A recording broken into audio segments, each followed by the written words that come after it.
అన్న చెప్పండి, నాగర్ కర్నూలు జిల్లా కుమ్మర గ్రామంలో జరిగినటువంటి ఘటన రాష్ట్ర ప్రజలందరి మనసులను కూడా కలిసివేసిన పరిస్థితి చూసినాం. దీనికి సంబంధించి ఏం చెప్తాం?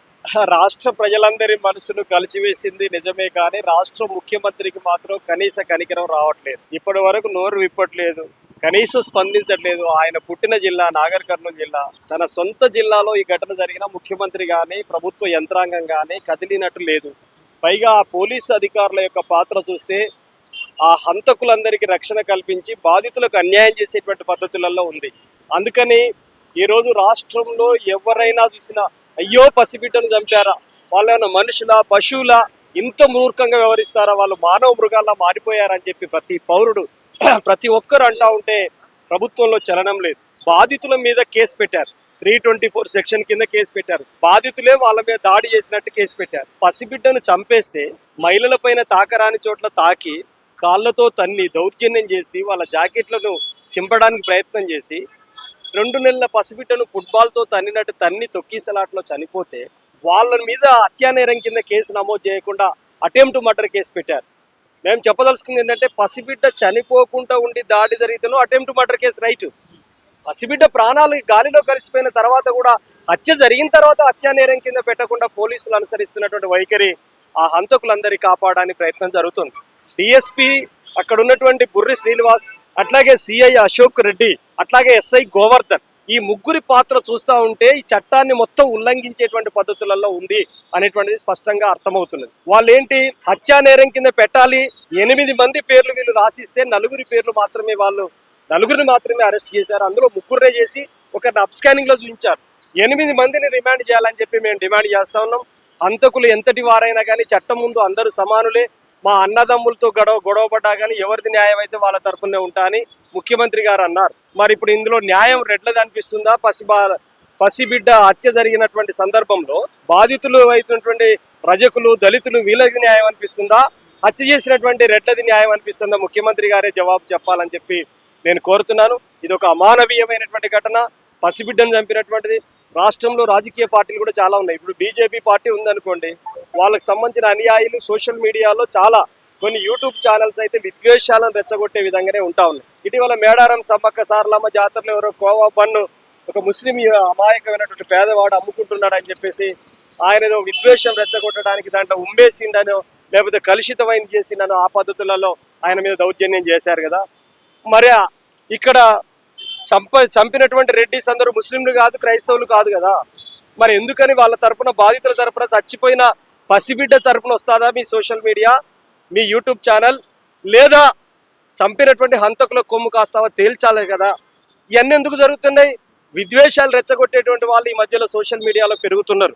మతం పేరుతోటి విద్వేషాలు, హిందూ ముస్లిం పంచాయతీ పెట్టాలి, హిందూ క్రిస్టియన్ పంచాయతీ పెట్టాలి, అగ్రకులాలకు కింది కులాలకు పంచాయతీ పెట్టాలి.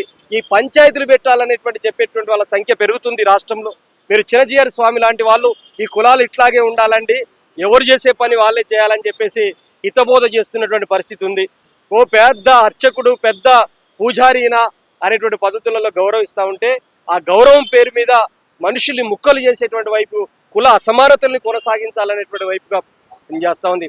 ఇప్పుడు చిరంజీవి స్వామి చెప్పాలి, ఇప్పుడు ఒక పసిగుడ్డును 2 నెలల పసిబాలింత తన బిడ్డను తీసుకొని వచ్చి నా భర్తను చంపకండి, కనీసం 2 నెలల పసిబిడ్డనైనా చూసి కనీసం కనికరించండి అని చెప్పానంటే, కాల్తో తన్ని ఫుట్బాల్తో తన్నినట్టు తంటే కింద పడితే వాళ్ళు ఎగిరి దునికిలు తొక్కిసలాట్లో చనిపోయినటువంటి పరిస్థితి ఉంటే, ఇప్పుడు చిన్నజీయర్ స్వామి ఎవరు చేసే పని వాళ్ళు చేయాలంటే ఇప్పుడు ఏం చేయాలో చిన్నజీయర్ స్వామి సెలవు ఇవ్వాలి.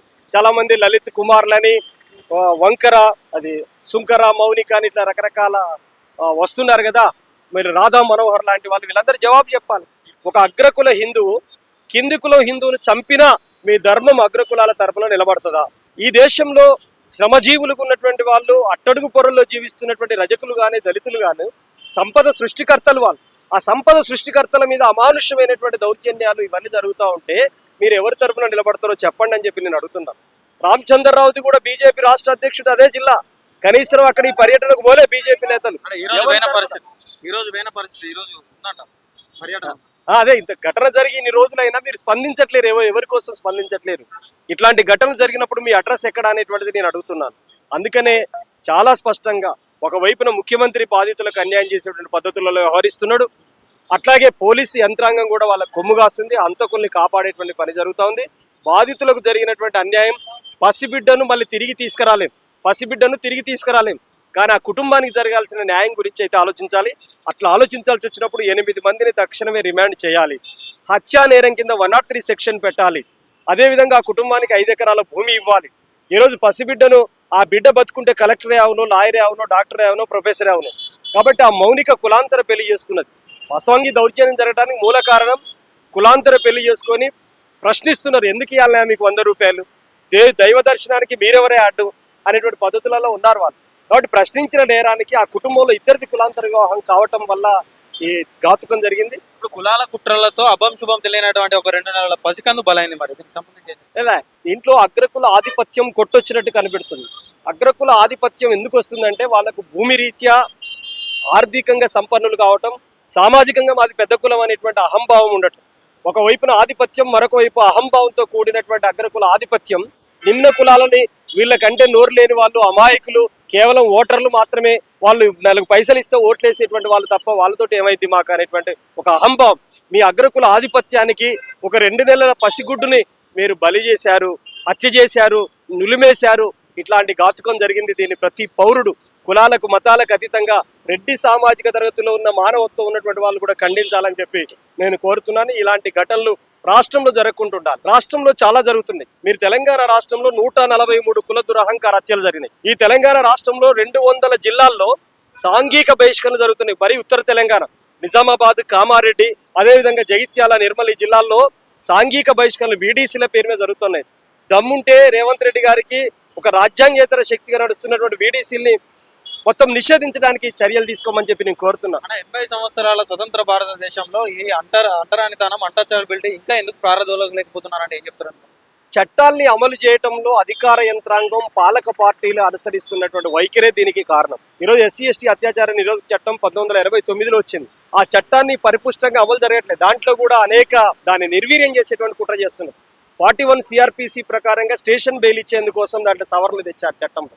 గతంలో ఒక SC మీద దౌర్జన్యం చేయాలంటే వామ్మో 6 నెలలు జైలు శిక్ష ఉంటుందట అనేటువంటి భయం ఉండేది. ఇప్పుడు ఆ భయం పోయింది.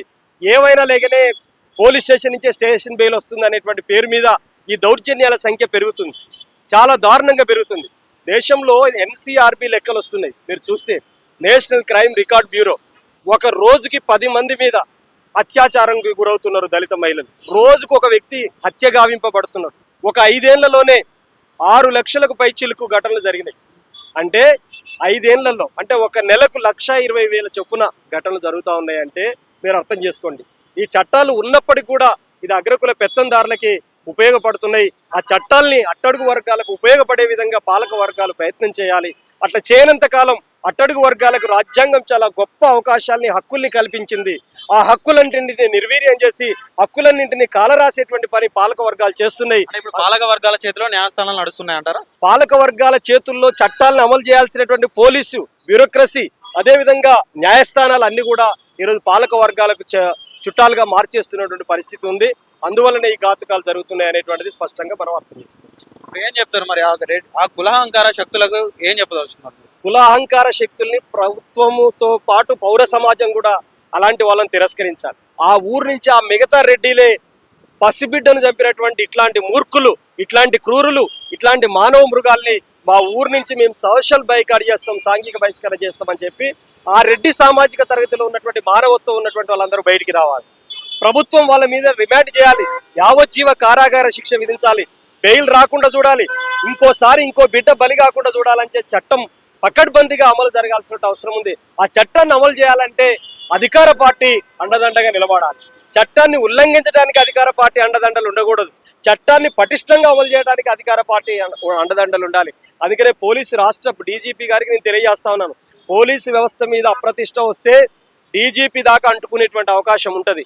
కాబట్టి ఆ అప్రతిష్టకు మీ DSP, CI, SIలు కారణం కాకుండా ఉండాలంటే తక్షణమే వాళ్ళని సస్పెండ్ చేయండి, చట్టబద్ధంగా హత్యానేరం కింద కేసు నమోదు చేయండి, వాళ్ళందరినీ కఠినంగా శిక్షించండి, బాధిత కుటుంబానికి న్యాయం జరిగే విధంగా ఆలోచించమని చెప్పి కోరుతున్నాను.